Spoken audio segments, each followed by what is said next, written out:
I would have pressed fucking record on that, hadn't I? We know what we're doing. Yeah. It's all right. Just Mate, go with it. Thank you so much for coming down, bro. Really, really excited for this one. You're a really, really interesting bloke.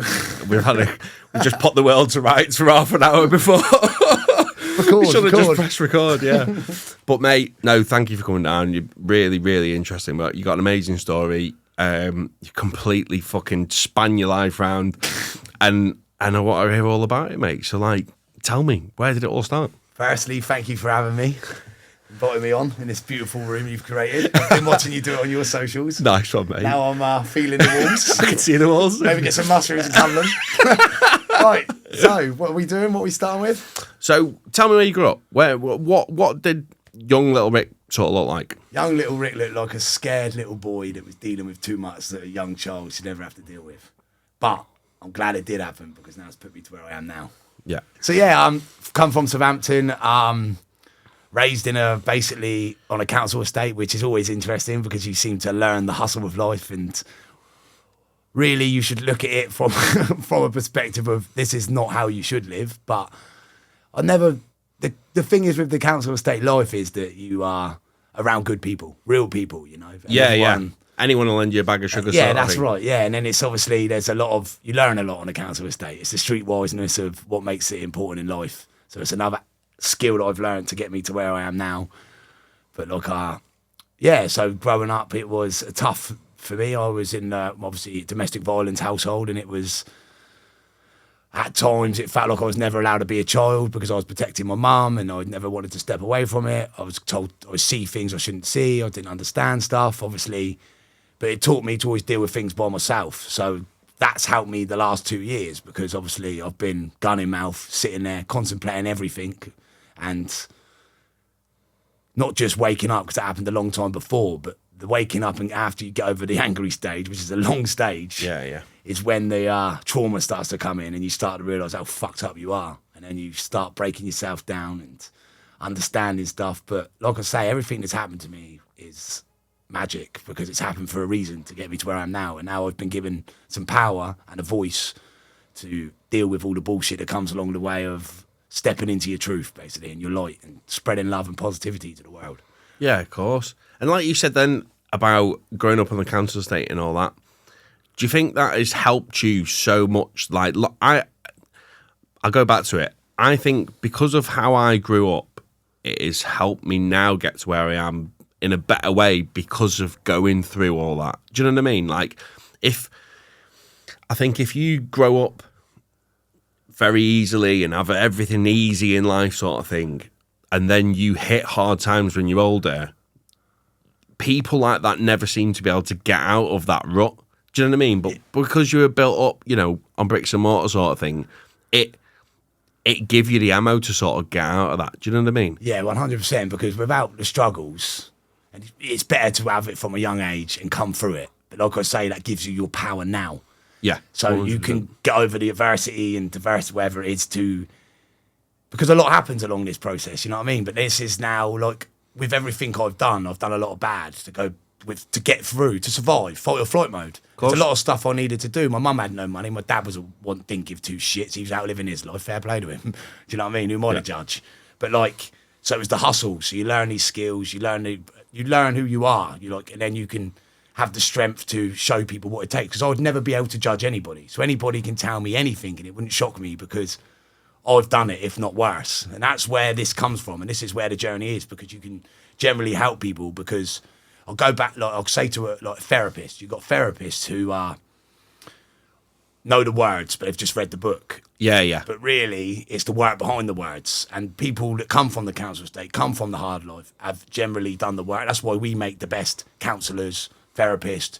Because you've been through it. Yeah, because you can live in proof. Yeah, you can sit in the same room as them and relate to what they're going through, sort of thing. Yeah. And it's obviously, it was tough. There was times, but obviously that's all I ever knew. So the idea of love for me, I never understood what love was until, I don't even know, probably 3 months ago, when I finally found a love of myself. Because my idea of love was watching my mum be beat within an inch of her life and then be cuddling a man on a sofa. Yeah. 20 minutes later eating pizza. Oh, okay. Yeah.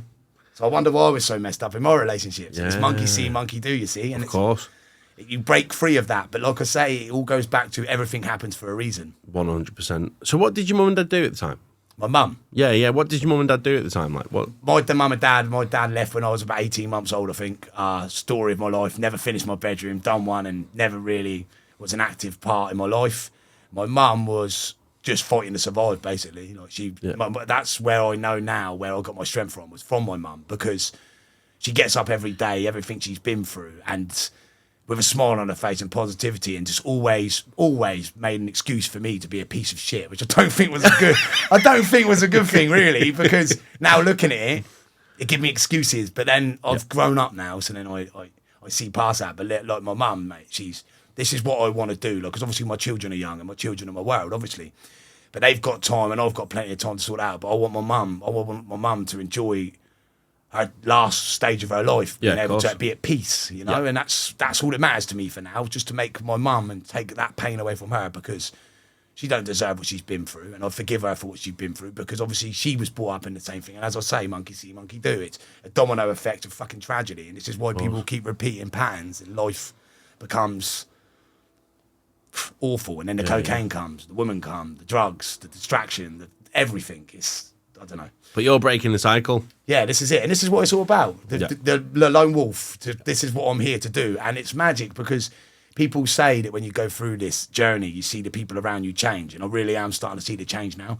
At first, you thought I was crazy. I was triggering my brother, my sister. All these people were triggered by what I'm doing, because we have the same traumas. But when they're seeing me openly say to the world, you know, fuck you, don't tell me. This is me. This is who I am today. I'm a human being. I'm angry. I'm this, I'm that. But I'm taking accountability for where I am. But you may judge, but you'll see the light. Yeah. And then eventually it always comes back. It always does a full circle. Like, you know, everyone at the first will laugh at you. But then when you hit a nerve with them, they'll turn around and they'll ring you crying. Do you know what I mean? Oh, I'm sorry for everything. Bang. But then you've almost started fixing them. Do you know what I mean? Yeah. In the sense of now you can stop lying to yourself and actually give in to what's happening. Yeah, and then you give them strength to feel the same way. But like I say, with the late calling me crazy and little triggers that my mum would say, oh, you look skinny, and things that look family, they say family, your worst victims. And that's why I understand it now, because as I said earlier, work behind the words. Words mean nothing. I can, till I'm blue in the face, I can hear something. But now I actually understand what that means, because it's triggering for them, like, with seeing what you're doing, because they ain't got the strength to do it. And that's your family, you know what I mean? And don't forget, they're the ones that set our limitations to, you can't do that, don't do this, don't do that, being told off, being this, being that. But really, we should all be helping each other. But that's not how we're programmed, is it? No. But this is why I take my hat off to the powers that be, because they're clever. Of course. you find 9 times out of 10, no matter how good it is, someone will always find a negative about it. Yeah, wow. Mate, yeah, well, I know about the negativity. Yeah. So tell me about that then. Sort of, obviously, your upbringing with your mum and dad then. What, you know, school, what all did that look like? And after school, do you know what I mean? As a sort of young teenager. That wasn't my mum. The domestic wasn't my dad. He was long gone. That was my brother's dad. So right, okay. Obviously, my mum's, what's her name?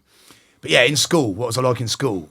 Never paid any attention, because to me it was all, I see through it from a young age. Yeah. And it was, for me, it was just to go and muck around, have fun. It was fun, yeah.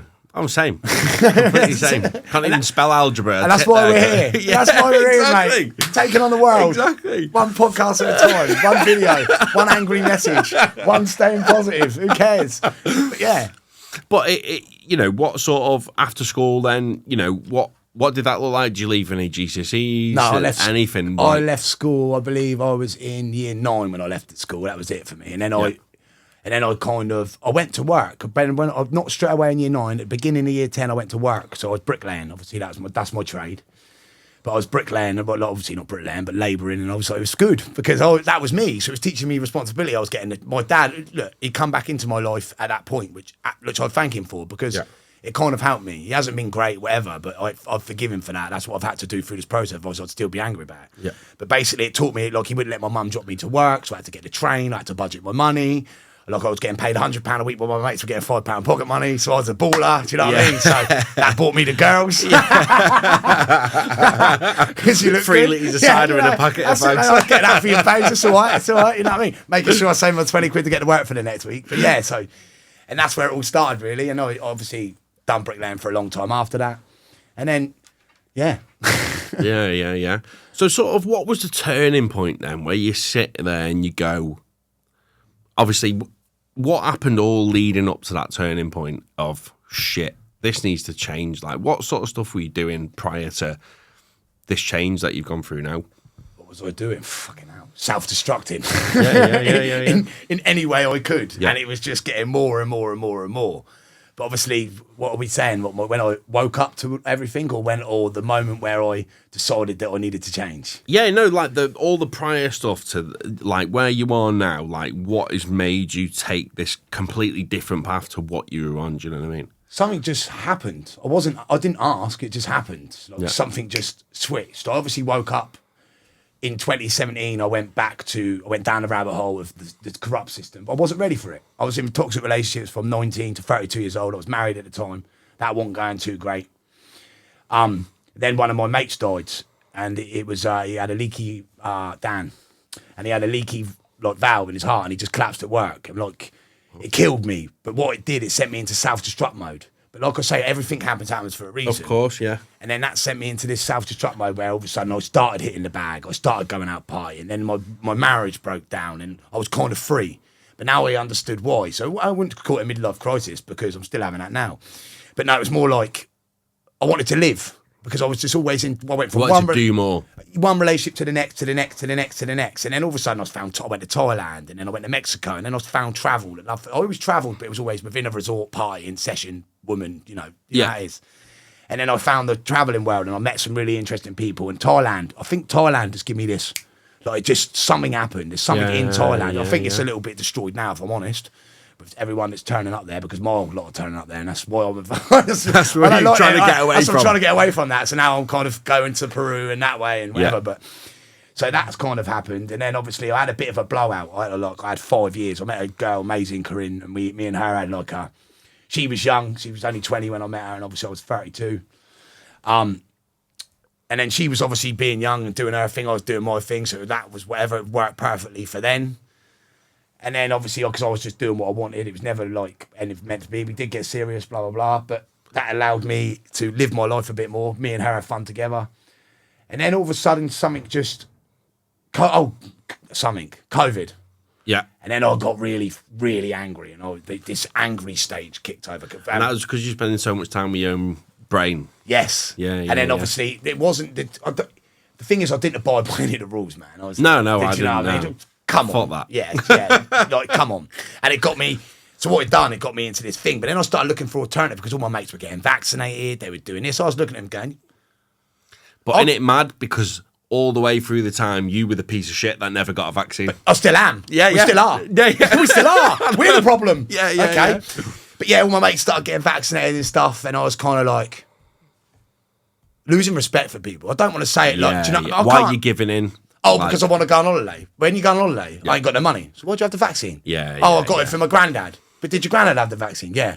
So why did you have the vaccine? Because it don't work. So why did your granddad have it? And then I was going to him, and then I'll just look at him and I'd say, I'd look at him and say that again and actually listen to what you're saying. Yeah. But then I got fed up with it. I got angry. Then I started searching for alternatives. I then started going to the protest by myself. I started like meeting new people, getting this stage. I met a couple of good women, a couple of good geezers, people that were actually about it, who were standing up for the truth. But then all of a sudden, some of my mates started coming along with me. And then it was more like this, but then it was still partying, mate. It was still drinking, session, woman, coke, cat, it was still the transition to it. But then all of a sudden, something just clicked, and I just went, I was living with my mate at the time. My house was like a party house. Everyone was around there, sniffing weed, fucking whatever, birds, just a fucking bit of fun. And then obviously I just decided to separate myself. I had a thing, I thought I've got to get away from it. And I just went and got my own place, blah, blah, blah, blah, blah. And then that happened. And then all of a sudden, another friend of mine, John, he had a T5 and I bought one. I thought, I'm going to buy one. This was during COVID. Then that connected me to nature. So all of a sudden I was out and about, seeing things. I didn't see my first pheasant until I was 30. I'm a city boy. Yeah. And then obviously that happened, and I started getting into the van, and I was getting out more, me and the kids, experiencing being more present, feeling the vibe, going to see poppy fields and this, that, and the other. And then like my landlord tried to put my rent up. I was there 2 years, and then my landlord was like, I would put the rent up. And it wasn't even by a little bit, it's like 400 quid. But at the time, I managed to do all right. I bought a van for like £6,000 just before the peak of COVID. Yeah. And when vans were cheap. Yeah. Yeah. So I sold it. Listen, I had it for the whole year. I had it for a year and I sold it for 14 grand. I was like, fucking lovely. Then I bought one for 8 and got 14 for anyway. So I started with 7 grand and I had 18 grand. 6 grand, I had 18 grand. So I thought, fuck, I'm going to get a big one. So there's more room for the kids, blah, blah, blah, blah. So I had a big Sprinter converter. I was getting it converted. Then my landlord tried to put the rent up and I was like, he was calling me to my van. Now, again, everything happens for a reason. So I goes, do you know what? Fuck this. I don't need bricks and mortar. I'm a fucking bricklayer. I need to, now, I've saved up a bit of dough. I've got some money. I can work on myself. Something told me to do. I don't know what, and it was all in line in me to do it.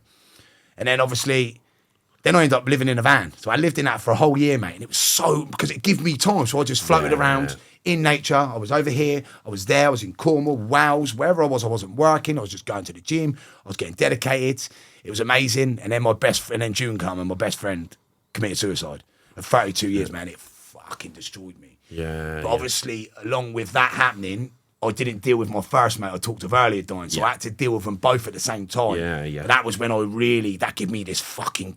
And I also saw the true colours of my friends that surrounded her with. Yeah. Because, like, even before my mate was cold in the ground, another one of my best mates was sleeping with his missus. Yeah. You know what I'm saying, bro? Yeah, like, listen, we've been mates for 30-something years, and you ain't my mate. None of you... Do you know what? None of you are. But like I say, it had to happen. I had to see it. Yeah. You have to... sometimes, well, a lot of the times, it takes something that drastic to something open your eyes. Do you know what I mean? To actually realise, to sit there and go, what am I doing? This is all wrong. Do you know what I mean? Something needs to click to go, fuck, we need to get out of this. Yes. But that was and you obviously did. Yeah, and that was the magic of it. And then obviously... so I started getting myself. Then it got to the time. When was this? What are we now? That was the end of 2023. And then I had Thailand booked. No traveling for 3 months. I love traveling, but obviously leaving my kids is scary. I get this. Yeah. Obviously, I'm the worst father in the fucking world on the social media world because it makes them feel better about themselves. But you should have seen me before. Yeah. You think I'm bad now? Trust me. Yeah, I've always been a good dad, but I wasn't a present father because I was distracted from women when I had them. When I was at Fort Park doing this, doing that, I was whatever. But then obviously, so I travelled there, and what I did, I lost my ego. When that stage after my friend died, I went so into. I was running. A voice come into my head around about October just before I went and said, "People need you." And what the fuck was that?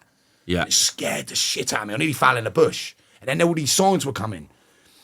And then anyway, so I kind of carried on with that. And I was manifesting it around the gym. I was telling them, when I go to where I'm going to take over, I'm going to do this, I'm going to fly, I'm going to blow up, blah, blah, blah. Telling anyone that would listen. Because half the problem is having the courage to speak it.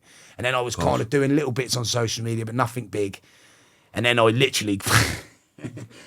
flew into Bali, mate, and within a week of being there, I posted a video saying Bali is fucking shit. It's fake, it's full of rubbish, it's traffic, it's idiots, it's lies. It went ultra viral. But I don't regret it because it got me to where I needed to get to. Of course. But then it was every video was going viral. I was popping off 52 million views in my third thing, I had loads of money, everything was like, whoa, this is fucking mad, you know? Yeah. But then with that, the ego come back. Yeah. And that was when I lost myself. And then it was, how's work, cunts? You're living your life. Look what I'm doing. Look at me. Yeah, fools. yeah. So it was but you know what makes me laugh about that situation? That was when the money was coming in like fruit machines, mate. Throwing at me because I was doing the devil's work. The negative bullshit in this world. It's too dark for that. And then obviously, I was away for 3 months. My missus was with me for the first month. I had 2 months to myself. I was doing whatever, blah, blah, blah, blah, blah. Then I'd come back, mate, and I took my little girl to Turkey. That wasn't great. I was in a bit of a bad place egally. We didn't really whatever. And then I'd come back, mate, and I was travelling around, and then it all got stripped from me. And they ripped it. Like, I caught the turn back moment where it was trying to pull me back. And because they owed me 77 grand. My channel got deleted. It was like, all of a sudden, I've gone from getting 100 fucking million views in 10 weeks or whatever it was. Yeah. To speaking to fucking 12 people.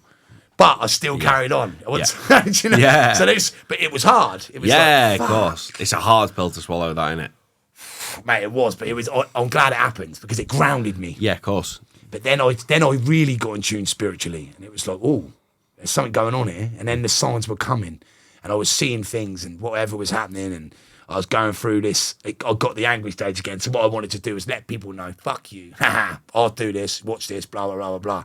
And then I had a bit of that was a very, like, not just for losing the channel, but it was like, this was when I was thinking, like, fuck this shit, let's just end it. Like, let's get this gone. It's fucking, it's too much. Like, obviously my kids like mean the world to me, and they kept me alive, whether they want to know it or not. But that kept me going, and my mum, and like understanding. But obviously, this is what happens through this process. I had to stare into the abyss. And Jordan Peterson says it. He says, "You stare into the abyss, it stares right fucking back. It fucking does." Yeah. You know, it's 100%. It's fucking- 100%. it's not a nice place to be, but to have the strength to get through it. Then I needed something to work towards because, and I channel stuff, man. I get little downloads like yourself probably. When you become present in your own space, you're guided and you hear things and whatever. Nuts, right? Yeah. Loony. But it's all right. I'm okay with it. But yeah, so so I've been selected, man. I didn't ask for any of this. And then so on. And then I booked a Spartans Challenge and I thought, right. No, I booked my flight to Thailand. I thought, fuck it, let's book a flight to Thailand. Let's go back to Thailand. Because I had a game plan the first time I went to Thailand. The reason I blew up so much was because I had a plan. I wanted to go back to Thailand. And all I needed, the first time I went at the beginning of the year was just to talk about Thailand from what I loved about Thailand. Yeah. From a degenerate. Because that was a degenerate that loved Thailand. The partying, the thing, the lack of health and safety, obviously the beauty. But this time I was more connected. So that's all I did. I just posted videos about cheese and lemon. I was trending. I was viral. I was creating fucking people. You were like the news channel for people Thailand. were copying me. Yeah. Yeah. And then I'm obviously going back, and then I thought, right, so I put Thailand. I thought, right, now how do I prepare myself? Because I'm in a bit of a bad place. I haven't been going this. I've been in myself, right? And I booked a Spartans Challenge, and I thought, fuck it. So I went and done that, and then I was going to Thailand. So I had to work towards that. And it was tough, mate, because I had to start getting fit. This is when I started getting. Obviously, I was going to the gym, but this is when I started getting my cardio on and being healthy and making the right choices. And I went and done that anyway, 2 months later, whatever it was. No, 4 weeks I had a 4-week turnaround. And I went and done that, and I ended up going and winning my heat, because obviously it was from, and I wasn't even putting as much effort as I could in. And like, I won that heat, because obviously you have races got 11, half 11, 12, but I won my thing. It was a good story, actually. Like, I was racing alongside this old man who was third and I was second. Yeah. And he told me a story about his son. His son was in the lead, and he had like a Captain America thing on. Right? It was really good. He was going, go off track here a bit, but he was going, it's a good story. It's a good story. I'm going to tell a story, mate. And so basically he goes, oh yeah, so me and my son, it's a good story. 2 years ago, I was beating him, we do all these together. This is my 16th or 17th one, and we do this, we do Ironmans, we do this, we do that. And he goes, it was like the young cub coming from the old lion. And since then, I can't get near the fucker. So I've kind of gone, oh, okay, I'm going to tell you what, I'll go get the comfier. Yeah? And it got to the last obstacle, there's a big fucking net. And I don't know where this come from, mate. And there's this big net, and you go up the net and you come down. And I see him, as I was coming up, I see he's putting his leg over. And there's a kilometre left after this. And I see him, I goes, you running with your dad, mate? He goes, yeah. I goes, oh, you're winning. I goes, well, he was anyway. So I just took over your sorry ass, because I wanted to get the competition going. That's what I'm about, you know what I mean? I only realising it now. Like a game. Yeah. Playing, that's what I'm doing, playing chess with life, mate. I don't know how to play it really, but with people's emotions. And it work. But yeah, so then I just fucking sprinted off and ended up winning it. And it was just felt like a great feeling. Then I was with a girl I met, Carly, which was random. She come with me. And we never met, and she turned out to be a therapist, and she'd give me some work. I was like I say, you meet these people along the way, give me stuff, and she was saying to me, like, sit with the triggers, do this, blah, blah, blah, blah, blah. And that's how I got through the stages of the hate and people hating me. And then I went back to Thailand, and I had 1,700 followers on Instagram. And the day I landed, I goes, you think I didn't give a fuck last time? Wait and see what happens now. And I just put out. And 3 weeks later, I had 77,000 followers again on Instagram. Crazy, man. And I thought, you know what? Fucking pulp. But then I had to ground myself again. Yeah. And just sit in quiet and just go, right, this has happened before. Yeah, relax. Make it the marathon, not the sprint. Yeah, because obviously what happened. And then obviously that happened. And then it took me another week to get to 87,000. I think now I'm at 107, 108,000, whatever it is. But what happened was, so it took me 3 weeks to get that following, but then what happened when I come back, I stagnated. Yeah. And that's why the growth is stopped. That's why it's taken me nearly a year. But I think Instagram has slowed down. So I got my account hacked, and I had 40,000 followers. This was a few years ago. Fuckers. And they got me and a few of my mates at the same time, and we like at the time I was DJing. It was DJing and was getting paid from it, and like the social media was sort of, you know, where people would contact you like at the time to book you and stuff like that. And we all went to the police at the same time and said, listen, we've been hacked, like we don't know where to go. We've been hacked, we can't get our accounts back. They want 10 grand, this, that and the other. Like, what do we do? Well, what can you do? And he went, well, if you pay them, they're gonna do it again because they know you can get money off you. So just start again. So I've got at the moment on Instagram, I think like 1,900 followers or something like that. And like at the moment, it is just hard to get. Like I'm posting sometimes like 4 times a day, or like actually looking at what you're posting, and you're still getting good engagement, but your following's not going up. And it's like, I need to see someone who recently has grown a following, like, because it's totally different now to how it was. Do you know what I mean? Can you remember? Mate, the algorithm's completely changed. Yeah. You used to post a photo and gain 1,000 followers. Like, do you know what I mean? But you've got to remember, this is what I've clocked, okay? You are putting a positive message out there. You're speaking about the truth. You're speaking about stuff that people don't want to see. Yeah.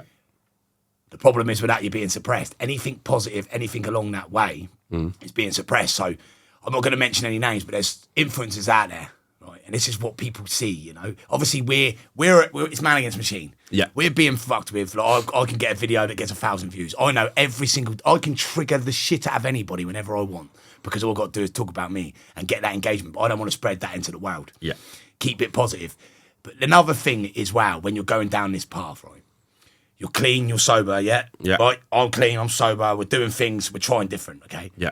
They don't want to spread that information, but there's influencers out there, and I'm not going to look. I ain't mentioning any names, but this geezer, he's a funny bloke, but he's a clown. Yeah. People will look at this geezer and they will go, he's out of shape, he's on the piss, sleeping with prostitutes, doing what all men do. Yeah. Not that their missus know about, by the way. Yeah. But yeah, not about anyone. No. But doing what men are doing. They are looking at that man, and he doesn't make them feel bad about themselves. Not idolising him. They're making him feel better. He makes them feel better about themselves, right? Yeah, I say, people will know what I'm talking about. But this degenerate, but again, devil's work, fruit machine, money, drag people down. Look to him as an inspiration. We should be looked at in that way, and we are. But they don't want that. Yeah. So now it's about playing with the algorithm. Like, you know what I mean? I've got an angry side to me, you know? Yeah, Maybe yeah. I'm thinking about putting a disguise on, a wig, and using TikTok to do my purges where I want to shout and run people down. In a way, in a truthful way. Yeah. Because at the end of the day, I'm floating around like a hippie, but the money ain't coming. Yeah. But I don't care about that because the universe looks after me, mate. Yeah. Like one day I'll have a crash and I'll get $7,000, or this will happen and that parent's up, or this may, and just weird stuff happens. This is how it guides me, but it's obviously the process. But the reason I want to get to reach as many people as possible is because I want to help people. Same for you. Like, we're trying to, but they're suppressing that thing from us when really we need to be. They want people on the other side of the fence. They want people on the other side of the fence to keep people enslaved in of course. bullshit, because we are a threat to the system, you see. But this is why we got to keep going, like, 100%. because they never stop. Because but another thing I've noticed is since doing the positive message, there's more opportunities coming. This right now, 100%, like this right now, for example. Yeah. So I may only be getting I'm not getting low engagement. I've still had 5 million views this month. Still a good engagement. Yeah. But now it's like the life coaching, getting more stuff coming in for the life coaching. Obviously, I've got the retreat thing going on, the ayahuasca ceremony. You're getting a better, like, even though it's not as much engagement, it's a better quality of engagement. Yeah. That's how I see it. Like, do you know what I mean? Like, if you post a fuck you message and this, that, and the other, you bang on. If you say something controversial, like we were talking about then, if you say something controversial or, you know, slag someone or something like that, you get loads of likes for it on Facebook or Instagram or whatever. As soon as you go, something nice, it's totally different, but you get a different side of people. You won't get as many likes, but you'll get more comments. People completely relate to this, blah, blah. Do you know what I mean? It's better engagement. Like, and people, you know, send you, I get quite like, I'm sure you do as well, like, you know, quite nice messages off people saying, you know, really, every morning I'll look at what you post, like, it really helps me. Or, you know, even people like will message us. I've got a massive board at home that I've printed like messages, hundreds of messages off people and stuck them to a board, like, where people say, I can remember when you used to be sleeping on my sofa, when you had nowhere to go, sort of thing, and look at how well you're doing now and this, that, and the other. And it's just, you know, to just remind yourself of that. And it's fucking, I much prefer that side of it, like you said, than posting all the negative shit. Exactly. And getting, you're just feeding negativity, aren't you? Exactly. Like, within yourself, like, rather than posting nice stuff, you're almost helping yourself as you're doing it as well. Yeah, it's madness, because and it's a trap, because as soon as you're spreading that negativity, we're pushing that to the world. But like you say, you're bringing it. So another thing I noticed as well is obviously I get a lot of hate. And again, it's water for ducks back. I'm cool with it. But it's ace. I just, mate, if anyone posts, TikTok's the worst, isn't it? TikTok's the worst place for it. I kind of got a bit of a vendetta with them. But like, if somebody, and you always get them, fucking keyboard warriors come out to play, like, do you know what I mean? Like, and you could post the nicest thing in the world. Like, for instance, the other day, this will make you laugh, just going completely off topic. I posted an affiliate video for a fucking air duster, right? And some lad commented on it saying, Free Palestine. And was like, huh? Just put question mark. And he was like, what? And I just went, what do you mean, mate? And he's like, oh, Costa infiltrated fucking Palestine and this, that, and the other. Was like, mate, what the fuck is wrong with you? How are we having a political debate over a fucking affiliate video for an air duster with a Costa cup? And it was just like, you're fucked. But do you know why? Because he's watched a video before that triggered him, and he ain't commented on that. He wants to comment on the one here, and I get it all the time. Yeah, but like, I'll always end it. I'll go like back to back with him a few bits, and then I'll just go, thank you very much for your engagement and helping my profile. And then just... I used to love winding them up, but now I almost pity them in a way. Not in a nasty way. Where I want to... But I just feel like these people they're so lost in their stuff. But there's the angry stage, and this is what happens. We've come through it. There's a lot of people that are still in it and they never come out, mate. Yeah, 100%. It's the world, Muslims, whatever. I can't believe somebody I've never met's just giving me shit online, and you wrap yourself up in the shit, like. Trust me, mate. I am constantly under attack. But the thing I've noticed is, haters will comment, which deters, when you're spreading this, what we're talking about, the negative energy, the haters will spread their negativity on your comment section, okay? But what that does is deter the people that do support you to post because they get bullied. He's not gonna shag you, love, you slag, or oh, he's not gay, you faggot. Yeah. It's like what they do is they run because narcissists generally want support from people, so that's what narcissism is. It's a form of narcissism, and this is how it works. But what I noticed is I was getting a lot of love in my private. Do you know what I mean? So I'll make you such like you said with the things and the this and the that and the what's name, but you can't let it in because. I can post a video saying real men don't play computer games because we're too busy playing life, which is true, by the way. Yeah. I can post that video and it's had 1 million views, I think, more than that, and 70,000 fucking comments from gamers. But I can post that video. I can post a video saying, listen, people, the world we need to love each other. It's amazing. I get called a pedo, a cunt, a wanker, a prick. And I also get called that on the negative message. Yeah. You can't win. So no. Just say thank you very much for your engagement. I don't even bother with that no more. Because but what I do is I not do any love to what's name. I also really very rarely even reply to people that give me love and support because I try to. But when you're in that world, you're just like I've got through the triggers. Like I said, Carly told me to sit with the triggers to get the things done, and that's how I got through my process and understood who I was. The more and more and more. But you can't once you're in that world. Like it's 90-10. 98-2, where it's negative. So when you're in that place trying to support the people who do need your help, it's hard to decipher because you're doing your own head in with the abuse you're getting. And it's kind of a bit destroying for us, like all of what we're doing. But you know you're doing something right when you're getting hate. Like people will say, of course, if you haven't got. Someone said to me, if you haven't got enemies, you're not making enough noise. There you go, mate. And it's bang on. Bang on. Making a lot of noise, mate. Making a lot of noise. And it's only just started as well because it's time to embrace the weird even more. Yeah. The only people that will hate you is people, like, jealousy's a fucker, like, do you know what I mean? And I hate going around and I never say, oh, yeah, you're just jealous and this, that, and the other, because you're almost making yourself look like a dick. Do you know what I mean? Yeah, you are. Like, that's how you I got to be think. careful. Yeah. But it's the people that will moan about you are always people that want to be where you are. Yeah. Do you know what I mean? 100%. Like, I want a Lambo. So many people, why do you want to, look at me so Small you can dick. buy a Lambo. Small dick. Yeah.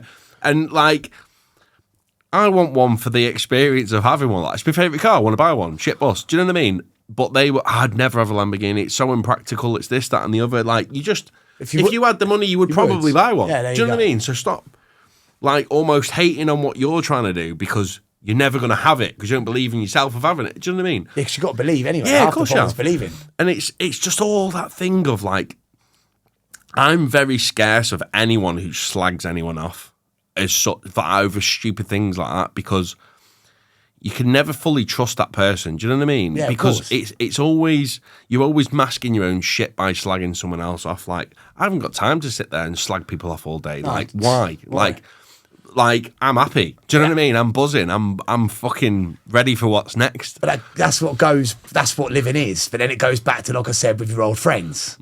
Because I know how it works, because from my days of people slagging people off and stabbing and looking at, like, when you leave a room, they're talking. Yeah. You know, it's what do people say when you're not in the room? Exactly. But this is why I want to be around people who defend my name in the room I'm not in. Of course. But this is what I seem to be creating at the moment, is meeting brothers like yourself, sisters who are in this together. But this is along the process of, it's all about letting go, like going back to the Lamborghini thing and things like that. Like, I can honestly say that it's not what I want anymore. Yeah. But if I could have one, yeah, I would go for a ragging one, because I would like to and it's feel the like experience. That, like it's everyone's different, and your wants and needs will change all the way through. What I wanted 10 years ago is totally different from what I want today, and the next 10 years will be totally different again. Do you know what I mean? 10 years ago, bags. Yeah. Fuck, we're not doing that again. But like, the whole, it's experiences, in it. It's not materialistic things. Like, for me, there's no like, my lad, he's 6 years old, he's more obsessed with them than I am. Yeah. Do you know what I mean? Like, I've got more Lamborghini toys than he has. Do you know what I mean? Like, it's that bad. Get the real one. Soon. So, but like, the whole, not buying materialistic things, but like, my ultimate, like, memory to create is me and him going to Lamborghini, him sat in the passenger seat with a massive smile on both our faces, laughing our heads off and driving out the forecourt. Yeah, do you know what I mean? Yeah, 100%. It'd be buzzing, like. And people don't get, like, people always try and go, oh, you're a dickhead, you can't, oh, what. It's what you want. Yeah, it's what I always say, like, you know, it's, if you have a Kia and, you know, you've got a family and you've got a dog and you like just walking the dog, or, do you know, if you're happy, that's grand. Like, I'm so happy for you. If that's what makes you happy, brilliant. Everybody is different. So what you want and what I want is totally different, probably. Do you know what I mean? Yeah. Like, but I won't ever go, oh no, but you need this. You need this. Yeah, Do you know what I mean? It's your dream. It's your dream. Yeah, exactly. And like you say, it changes. Yeah, exactly. But there's so many people who will try and advise you and give you advice and tell you what you need to do, but they're on totally different paths. And so you have to be very selective of who you're actually listening to. Like, and then 90% of the time, the people that are giving me advice, which I don't know if you've noticed this, are giving me advice, and I'll tell you something now, it's fucking good advice. But they got cocaine hanging around their nose and they're pissed and they're fucking living wherever they're living. Yeah. I can't take you seriously, bro. Not that you're not giving me good information. If you want to give me information, pull up a chair, wipe your nose, get clean. Yeah. And that's not me judging anybody that isn't clean. No, it's just, you know, they will be a million times better off not in the position that they're in there. Because I've been there, you've been there, I've been both worlds. I've been, mate, my ego, I would judge somebody solely on the trainers they wore. Yeah. And that would be, there's no coming back from it. You're wearing them trainers. What a bum. Yeah. You're an idiot. Yeah. That's who I was. It's mad, awful. Isn't it? It's mad. It's awful. It's like school. That started. Like, I can remember people rocking up in like feel a trainers net in school, and you'd be like, oh, you must feel a right cunt wearing them. And like, you were the dickhead who wore them trainers. It's fuck, mate, honestly. And then, like, because I went for a stage, mate, because I've discovered everything. Look, it's conserved nature here. Everything we do, like an animal, is for a mate. Yeah. All a man does is for pussy. Yeah. He wants the Versace coat to get more pussy. Yeah. He wants the Prada trainers for pussy. He wants the Lamborghini for pussy. And I'm talking about broken men, by the way. Yeah. Not anymore. I didn't want that. I wanted all them things to get more pussy. Yeah. No vulgar. Let's just say how it is. And by the way, this is the old me talking. Yeah. Now, none of that stuff fucking matters. Yeah, because yeah. do you know what? I posted a video yesterday about a bottle. I had an Inca Cola. It's like a Peruvian range of their Coke. And I got this glass bottle. I was so happy with it. I was like, all of the stuff I was searching for, all the stuff I was longing for, didn't bring me this feeling. I'm a simple man. Yeah. And do you know what happened? I opened the door yesterday and it fucking fell out and smashed on the floor. I thought, what's the universe telling me here? Because I had so much love for that bottle. Forget all the fucking designer clothes in my mum's fucking loft. And all the stuff I took to the charity shop. I'm such an easy man now that I'm happy just to be happy. Yeah. You know, and it's a process, like, because... Mate, we're always searching for something to validate ourselves. And I think that's half the problem, whether it's through clothes and women and whatever it is. We're always looking to one-up people and feel better and superior. Like I said earlier, the cokehead will judge the crackheads. Yeah. The crackhead will judge the fucking sugar thing. Yeah. Oh, sorry, mate. Have I just turned yours down? Screaming in your ears. No. But yeah, so everyone judges everybody on something because we all want to feel bad about ourselves, or we all want to do this, or we want to do that. Take some fucking accountability. Stare from the outside in. Be quiet. Unplug yourself from the matrix. No phone. No sugar. No what's name. And see how you feel in an hour. Yeah. Because that is the toughest time. That's the real you. Yeah. And that's what we're running away from. Yeah, of course. Fucking. So, talk to me about Peru then. And I know you've done like a few ayahuasca retreats now. Like, talk to me about them and what because we were having a good little conversation then about how that really shuts you down but brings you up. Do you know what I mean? Like, that tells you everything you need to know about yourself. Like I said, with that, giving yourself an hour, you take yourself to the other side of the world, and obviously I went the first time by myself to experience it. Then I had the opportunity where I channeled to take more people with me for their healing and watching them. And you're detached from reality. So you're in the middle of Peru, around mountains, your diet, you're on a vegan diet, vulnerability, because you're surrendered, because you're scared. You've got to respect the medicine. 50-year-old men, SAS, you know what I mean, are scared. I'm watching SAS people, vulnerable, but you're putting your trust in one man. And obviously they trusted me to take them there, and I just handed them over to the shaman, and I was there for a helping arms, whatever. But with the ayahuasca, because it's not just the ayahuasca, it's the retreat of the San Pedro, the Cambo, the lack of food, the vegan diet, but it breaks you down. Yeah. And then obviously it works in unison with each other to pull you into. But ayahuasca, mate, it's I put it this way, on my third ceremony, mate, I was rocking, shaking, screaming out loud, so scared, seeing what I was going through and to get the breakdown. But it's such a magical thing, because it's almost like you drink the cup and you can feel surgeons in your stomach, and then all of a sudden they come up, they root through you, and they come into your head, and it will give you exactly what you need. And it actually has a benefit. So it's not a drug that they're throwing where you take. It's breaking you down, and you're going into your core value of your ego. And you get so many stages of ego death. And the last one that I was talking of, mate, that's what it was about. I had my whole path shown to me. I had something where my whole life flashed before my eyes of why everyone said everything, and everything to link to it. I had demons running at me. I watched the shaman split into 12 people by birds, because he was a bird, which is obviously what he is, and it's not fake, it's the truth, it's energy. And obviously he goes around the room purging, people are spewing, giving you exactly what you need, channeling energy, and then you just come out with it. I'm off feeling, obviously, what day is it today? Thursday. I've been back, I got back Saturday evening, so I haven't even been back a while now, so my vibration's already at the highest, because you're dealing with these things. But the magic in mental health, PTSD, addiction, mate, it needs to be out there, but this is why it's being suppressed. And same for mushrooms as well, you know? And this is what I've been giving the awareness, because like I say, I see people get the healing they need. I can't tell you too much, because these people, I respect their privacy. Yeah, you know? Of course. Yeah, obviously, Andy, who I'm talking of, the SAS man, me and him are going to do some things together anyway. And we got some plans, because obviously we met for a reason. But people were there getting their healing, mate, and they got the healing they needed, and it was magical, and everyone had this experience. And I have the opportunity to be going back again, and I've channeled something I want to do, but I'm not going to be talking about that yet. I've talked to you about earlier. But I need to make some stuff happen, because it needs to get this information out to the world in a way.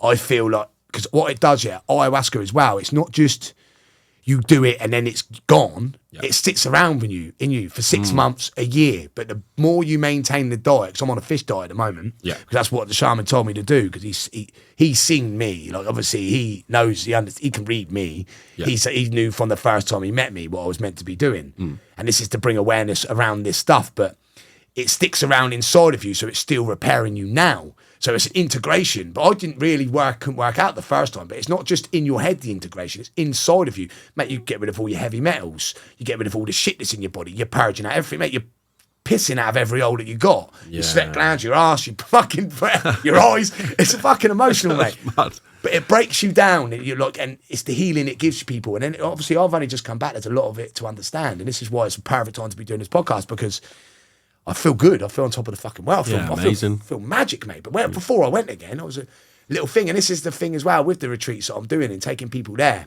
is I'm doing it right alongside people. So I'm putting myself through the pain and suffering as well. I'm not sat in the room with 2 hookers, ate rock and fucking some steak. Yeah. But ayahuasca, mate, it's hard to explain. Like, yeah, of course. And it's like mushrooms is very hard to explain. Yeah. And I imagine that's at another level again. Do you know what I mean? But like people ask me like, oh, what's it like? And I'm just like, your whole life turns into a game. It's the only, and it's got levels to it. Do you know what I mean? And that's the only, and you're just going through the game all the time. That's the only way I can describe it. It's hard to describe because it's like describing something you've never seen before. Exactly. I've had DMT experiences. I've fucked around with all. I fucking love it. Yeah. Obviously, I've had some bad. I told you about the 24-hour mushroom experience, but I've had DMT experiences for the first time I've done DMT. I just remember, and I was on my balcony. I just had shoulder surgery, and I was on my balcony, and I was doing a vape, and it went dark, and I kind of went out. I went out, and I come back in the room, and I was completely see-through. But I had these tattoos on me. Whoa. So it's like I was observing me in a different rounds. Yeah. And then I looked on the sofa, my missus is there, and she sat there with all these fucking creatures having a meeting, mate. Fucking don't know what the fuck's going on, mate. What I love it. Talking about? You talking about me, cunts? Anyway, you should try my missus up there, But the way I can describe it is like Jar Jar Binks. That's Star Wars, and it was like the Queen Victoria round on its head. Like, it was weird, not transparent. Whoa. And then my missus started speaking to me, and she was like trying to talk to me, and ex-missus, and she's trying to talk to me. I was like, no, leave me alone, I'm fucking see-through right now, leave me alone. And I was trying to explain that. How are you supposed to explain this? And then I'll go in my bedroom, and I'm like, so I put my head in my hands, mate, and it was really weird because it just went, and it showed my whole life. But it was reversed, and then back inside my mum on the birth. Yeah. But obviously, mate, there's been some... How you even meant to work out what I even trying to tell you? Don't waste your life, I guess. I don't know. Stop watching fucking Star Wars. Stop watching porn. I don't know. That's another addiction I've got over. Let's not get into it. Because that's the thing, the thing is with me, I can go off subject with some of the stuff. I'm the same. But I've got to be careful sometimes because sometimes when we talk, for me, for example, I speak to people like they're stupid. Yeah. Because most people are, but then most of the time, when I talk to people like yourself who've got some knowledge about, not that people are stupid, I don't want to say that because that sounds nasty. Just not knowledgeable on it. Like. You're too distracted by the cocaine, the pussy, the drugs, the cars, the bullshit that don't matter. But yeah, sometimes I feel like I over-explain things because I feel like I need to, but then I lose track of what I'm saying. You know what I mean? But yeah, it's the world of psychedelics. There's a reason they shut it down in the 60s, man. It ain't because people were throwing us out of fucking buildings. Exactly. It ain't because they were throwing people off buildings, because this is what started the revolution. And let me tell you something now, the moment where the woman was putting the fucking flour in the gun for the Vietnamese War and this, that, and the other, and waking up, what people realise is it's all an illusion. Yeah, we don't need this 9-to-5 bullshit boxed in. And they start buying camper vans. Then it was peace and love. Yeah. The movement that's happening right now is making the 60s look like fucking nothing. Yeah, yeah. And I don't care what anyone says. The good will always win. Good will prevail. And whatever the propaganda around what's going on in the world right now, our side of this positive world are winning. But as soon as the people will start to understand, that's when they turn off the fucking TV. Because that constant propaganda, mate. Honestly, the best thing I ever did in my whole entire life was stop watching the news. Because it's... And you know, when the day I stopped watching it, right, and I was in a stupid fucking mood anyway, and it was like, oh, this person's been killed, that person's been killed, this person's been killed, this fucking house has fell to bombs gone off, and this, that, and the other, and then it just went, I shit you not, and on a little bit of a better note, a school has been found and a teacher has been fucking trying to shag the fucking kids. But it said like on the brighter note, and then went into that, and I was like, I looked to my missus, I was like, what the fuck have I just heard then? And it went on a brighter note, somebody's been fucking raped. Like, what? And that's when I was like, wow. But see, my dad has got a massive opinion on so many different people, like, and we're the polar opposite, like, I won't say who they are, but like, he's got all these opinions on these different people in the world and this, that, and the other. And I always say to him, like, have you ever watched anything like the podcasts that they've done or anything anything else bar the news? Like, have you watched anything? Well, I don't need to. That tells me everything I need to know. And I'm like, see, this is what's fucking wrong. Like, and we'll have a proper heated debate all the time over this shit. And I'm like, Dad, just watch a podcast that they've done, or watch this, or what. Like, you're taking in the message that they want you to hear. Just watch the other side of it and see what you think. Nope, don't need to. And I'm like, you're so wrapped up in the shit. Like, yeah. And all the time we'll come to blows, or like, I'll fucking walk out of the room, or I'll go and sit in, because you won't listen. And it's like, you're not even giving it the time to, you've made your mind up based on one thing. Like, do you know what I mean? Go and have a look at the other side and see what it says. But they won't. Because he never will. Because they don't want to. Because they don't want to know the truth. Because people are scared of the truth. Yeah. And it'll ring me like at times. Fucking hell, have you seen the news today? Fuck off. Like, don't even tell me I'm not interested. I don't. Do you know what I mean? Not interested. But like, it's like becomes this life thing you have to watch. I need to get home, need to watch the news. Like, and it's like, you're trapped, mate. Like, big time. And now with social media, you're never fucking far away from it. As we said, negativity sells. Yeah, the good stories of the kids being safe from the burning building. No one gives a fuck about it. Talk about the teacher nonsense on the fucking kids. Yeah. Because obviously that's going to cause diversion and scare people into submission. People going to post about it. Look, listen, have you seen the film V for Vendetta? Yes. There you go. That's what you need to do. Anybody, just watch it. Predictive programming, people. Listen, it's so obvious what they do. They create this hysteria to us to believe that, listen, when you go to Peru, there's no war. Yeah. There's no traffic. Yeah. There's no negativity. It's just people living. Okay? And it's not just in Peru, it's everywhere. Yeah. But obviously people are distracted. It's all a fucking illusion. Fear is your biggest enslavement to this system. So then they spread their propaganda. I mean, COVID, for example. I didn't watch the news anyway, but during COVID, I found it was part of my routine. My pre-gabbling in the morning, another addiction I've got over. My pre-gabbling, my coffee, another addiction. My cigarette, another addiction. You know, my council state breakfast. You're doing all right, mate. My council state breakfast, I used to call it. A PG, a fucking coffee, and fucking 16 fags. Yeah. No water, no substance, no salt, no happiness. Just, right now, just put the news on and get angry. And it was like, it was 2 years ago, people were cuddling their grandparents through shower curtains, mate. That doesn't tell you something's wrong. And it's like it's all forgotten. We're the crazy ones. We're the problem. Thing I didn't like about COVID, right? At first, when they first said, this fucking flu-like virus is about, you think, right, okay, sound, I'll take that in. But then, that was it. And then they were like, right, within 2 months, we've made a vaccine. You can have this vaccine. It's completely mandatory. It's mandatory when you have to have it, or compulsory. It's compulsory. Compulsory, yeah. So they went, you don't need to have it, but we're putting this out to everyone. And I was like, right, okay, well, it's a bit short that. Normally takes years to make vaccines and this and that. I was like, but I was a bit on edge. And then a couple of weeks after that, they went on the news and they went, right, okay, all these things started coming out. You can't travel if you haven't had the vaccine. You can't do this, you can't do that. So it was like, okay, you can have the vaccine and you don't have to have the vaccine. But if you want to do 99.9% of the things that you would normally do, you have to have it. And at that point, I was like, nah, don't like that. That's coercion. That's you're playing with people's emotions there.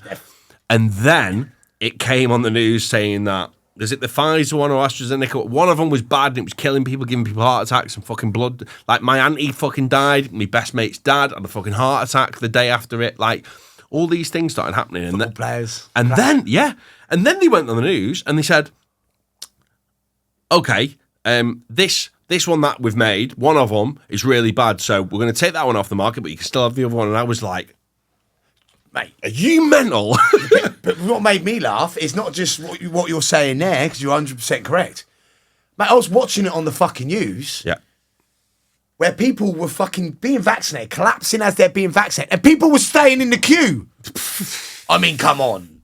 That's the ultimate because brainwash. The news, that's the ultimate brainwash. You're seeing this, and mate, we had football players collapsing, we had this, and it was all being suppressed, and it was all and a coercion. But you know what? This is why I enjoyed COVID. Yeah, because it showed me what people are capable of, and it showed me what I'm capable of. People queuing up for 3 hours for fucking toilet roll. Fucking mate, listen. Blew my mind. I thought it was hilarious. I thought it was like when they made like the little channels outside Sainsbury's of fucking fences. Do you know what I used to do? Good. Walk straight to the front and walk in. Yeah. And do you know what they say to me? I'd say, shh. Yeah. Because I was angry. I'm not playing your game. I was angry. Yeah, you want to yeah, queue like yeah, a sheep? Yeah. Join the queue. And I was wearing a mask, whatever. But do you know what? COVID was a very magical time for me because I don't see it as a negative. I see it as thank you very fucking much. Because Because it's shown you what everyone was capable. Because as well, though, now, if that came up again, I guarantee you fucking 80% of people would just go, nah. Yeah. And do exactly that. And what we did, like. Good. That's what stopped it last time. Yeah, yeah. Because if it wasn't for people like us making a stand, Yeah. but it's crazy. But like I like to say why it was so magic for me was because I'm so glad we're talking about this, by the way. What made it magic for me is you can't go to nightclubs. Oh, okay. Well, I won't go to nightclubs then. Yeah. I ain't been in one since. Thank you. Yeah. Thank Cheers. you. Yeah, oh, yeah. I'm not allowed out. I'm not allowed into any of your shops. Oh, okay. I'll go to nature. Yeah. Oh, okay. And this is what they've done. They fucked up. Yeah, big time. Because it's connected people. Yeah. Yeah. And this is all starting to domino effect now. I was just saying, we're winning. Yeah, Don't listen to the bullshit, the propaganda. No.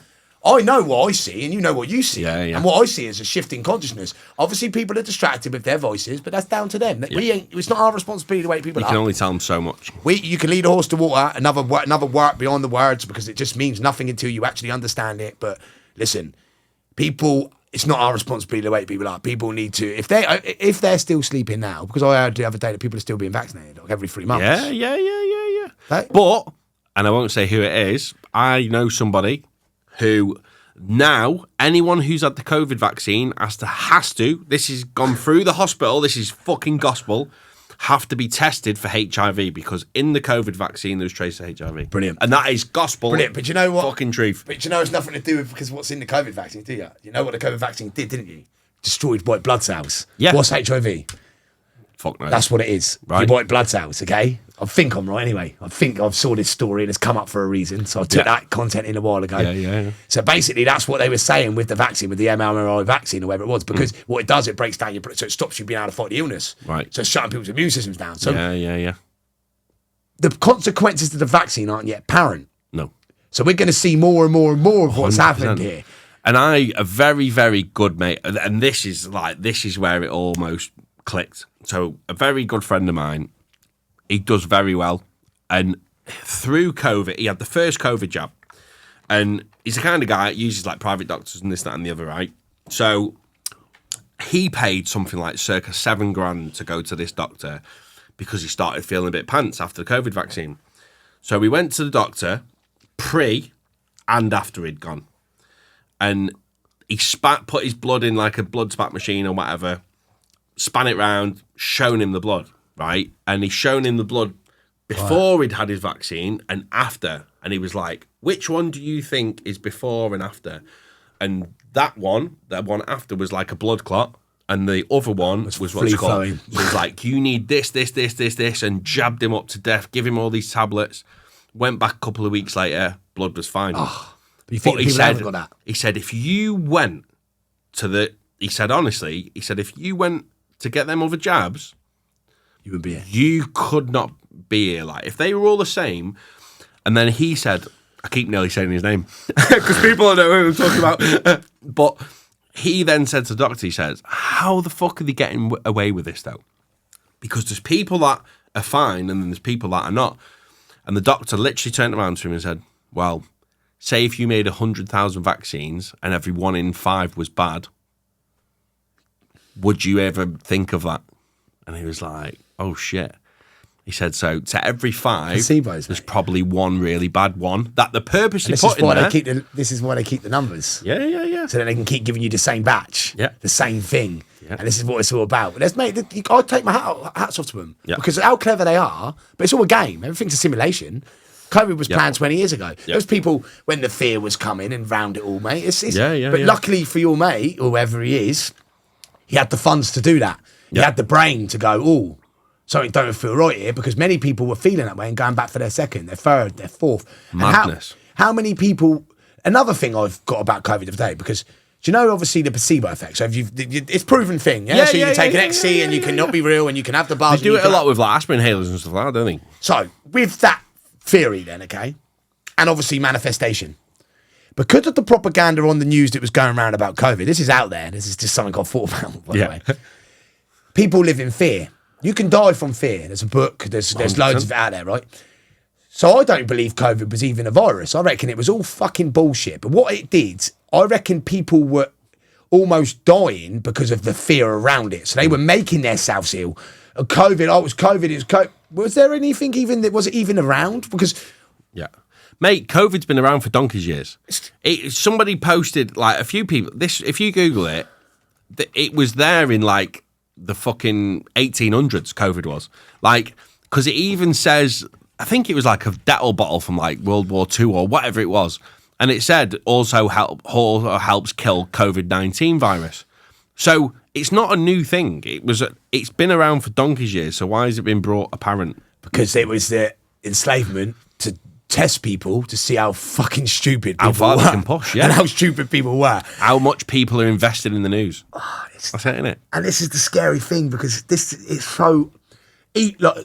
Go away from COVID, like, because of, like, you know, the bullshit around it. It's such a negative thing to be taught, like, you know what I mean? But it's not just COVID. It's like, it breaks my heart to see fellow brothers and sisters, the lights are on but no one's at home. And not just in life, the 9 to 5 living, the paying your rent, work like a good slave until you fucking get to 65 when you're a geriatric motherfucker and you can barely walk. Go and enjoy your life then. Go and do this. The corrupt school system. The corrupt this. The corrupt...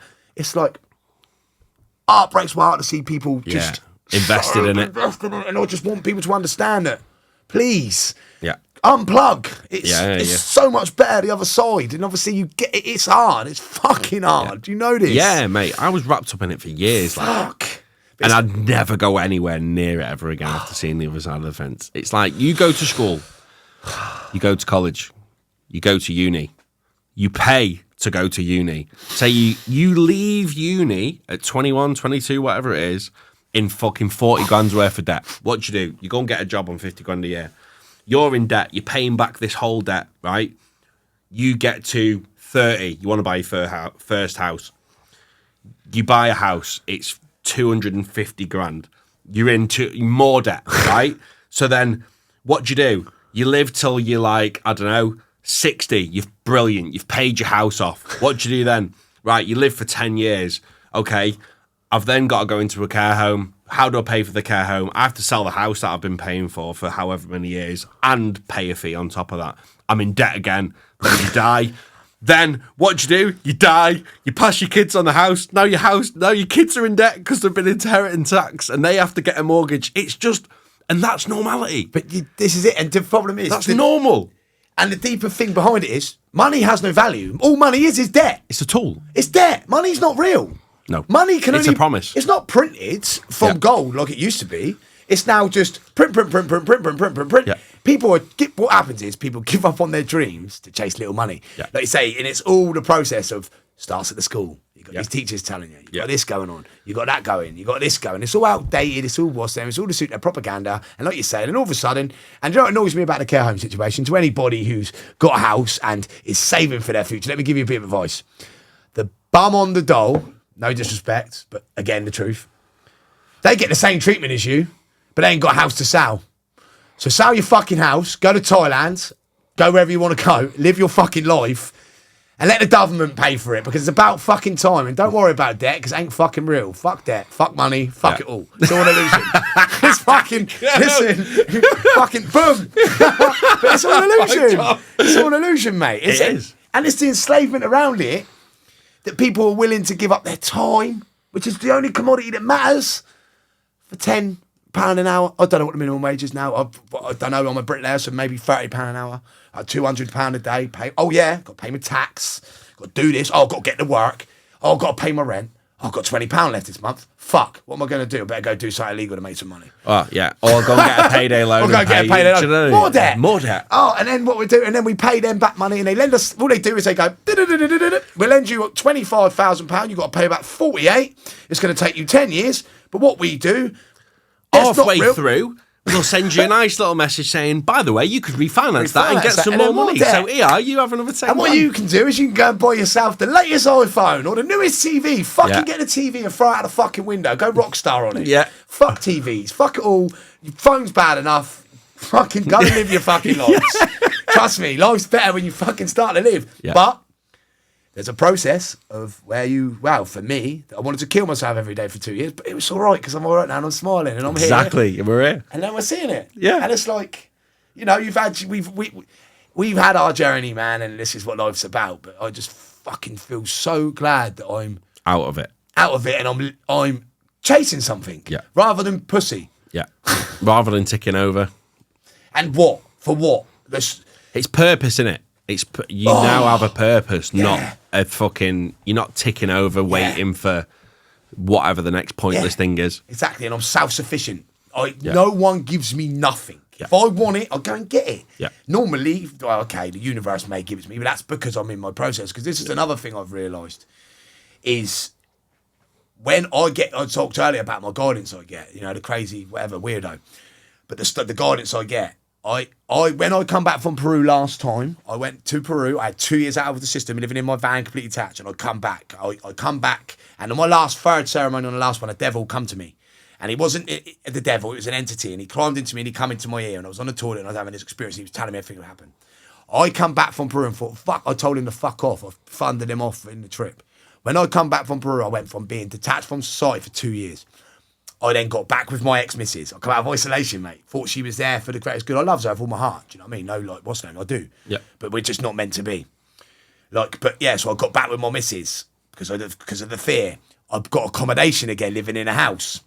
I then fucking was back at work, back at this. All of a sudden, mate, my guidance completely stopped. You know why? Because I was following a clock. Yeah.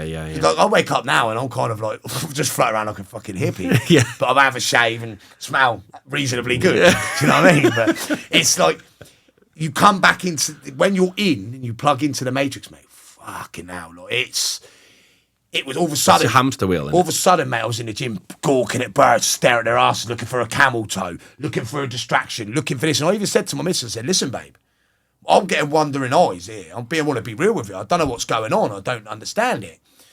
And I was just honest. And obviously it triggered her a bit, but I was only coming from a place where we need to do something here because I can feel the old me coming back. Yeah, and that's what happens with the Matrix. You plug into it and the Matrix, ha ha ha, people laugh at it. Yeah, that. It's like they say, the Matrix isn't a film, it's a documentary. Documentary, mate. We're living proof of it, mate. And I've been there and I've stepped out. And at the moment, I'm getting that guidance again. But obviously, I'm being tested, as always, because of what? That negative thing we talked about, money. And this is what pulls us back to the Matrix. But I have the opportunity now where I don't need money. The more energy I create is the more I can help more people. Because that's my purpose, is to help people. And that's what I'm looking for. I don't like to say earlier, dreams are different. A Lamborghini, I had moments, mate. I can go off track with all of these stories. But I don't know if you might not have had this moment yet. But I had a moment where me and my son were driving down to Cornwall. And we were in my van and we spent the whole summer. Every other day of the 6 weeks, it was just me and him. Yeah. And I had a social media break at the time so I could be present with him anyway. But we were driving down and I had this moment and the sun was setting. He was doing his drawing. We were singing Snow by Zach Bryan. Amazing song, which is our little song. And he was singing it. And I just had these tears and I just burst. But it was tears of joy. Just feeling this energy of this good vibration. The sun was setting. We were on our way down to Cornwall. He's having a good time. And I looked to the right of me at this exact moment. And there was a man and he had the big fucking flash car that I wanted with the beautiful missus and the kids and what's that? I'd see. And I looked at him and I couldn't even, he obviously doing well for himself. Yeah. But still, he wasn't feeling what I was feeling. But is he happy? Exactly. And this is how, in the moment, I thought, none of that's necessary. All I want, I'm happy living in a van. I'm happy being wherever I can be. I want to provide a life for my children and my mum. And then I want to help as many people as I possibly can. But then moments in your journey are like, nothing fucking matters. Like the Linkin Park song. Yeah. Nothing. Listen to it, mate. I listened to it on a mushroom trip and I was like, what? Do you know what I mean? These moments. But mate. These are all moments of this journey that make us like I say, I'm probably going off subject a bit, but I remember things as I'm talking and it's like, just unplug people. Yeah. You can have the money. But why can people not find happiness? Like, my mate who killed himself, obviously committed suicide, bless his heart, do you know what I mean? He used to say, if I was a millionaire and I was miserable, shoot me.